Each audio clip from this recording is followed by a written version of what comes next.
तुमच्याकडे कपाट असो किंवा नसो, आता कपाटाची आपल्याला कपडे ठेवायला कपाटाची अजिबात गरज पडणार नाहीये, कारण की आपल्याकडे छान असा एक मस्तपैकी ऑर्गनायझर आलेला आहे. सो तो ऑर्गनायझर हा आहे आणि याच्यामध्ये कपडे जे आहेत ना इतके सुंदर आणि इतके छान राहतात, अगदी अस्ताव्यस्त सुद्धा होत नाहीत. आणि इझिली आपण जे आहे ना त्याला 2 झिप दिलेले आहेत समोरून. आपण इथे आपल्याला जो कपडे हवे तो इथून समोरून बघून काढू शकतो तिथून, आणि आपण वरतून जे आहेत कपडे आतमध्ये स्टोअर करू शकतो. सो किती छान आहे ना हा, आणि क्वालिटी एक नंबर आहे बरं का. आणि साईडला मस्त ह्याला उजलेला हँडल सुद्धा आहेत. सो आपण ह्याला इझिली छान असं आपण उचलून एका ठिकाणून दुसऱ्या ठिकाणी सुद्धा छान असं ठेवू शकतो. तर चला बॉक्सचं जे आहे अनबॉक्सिंग मी दाखवते बघा. अशा पद्धतीने जीप ओपन केली ना, मध्ये जे आहेत ना आपल्याला हे छान 3 तार भेटतात. त्या साईडने छान असं ॲडजस्ट करून घ्यायचे आहेत आणि एक बॅक साईडला लावायचे आहे. तो मी जसं व्हिडिओमध्ये दाखवलं आहे तशा पद्धतीने लावून घ्यायचा, जेणेकरून आपला बॉक्स जो आहे ना एकदम स्ट्रेट राहतो, अजिबात दबत सुद्धा नाही. भरपूर सारे कपडे राहतात बघा. इतके सारे मी कपडे ठेवले तरी भरपूर जागा शिल्लक आहे.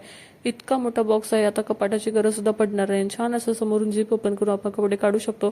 तुम्हाला सुद्धा हवा असेल तर लिंकसाठी कमेंट करा आणि त्याआधी मला फॉलो करायला विसरू नका. भेटूया अशाच छान व्हिडिओ सोबत.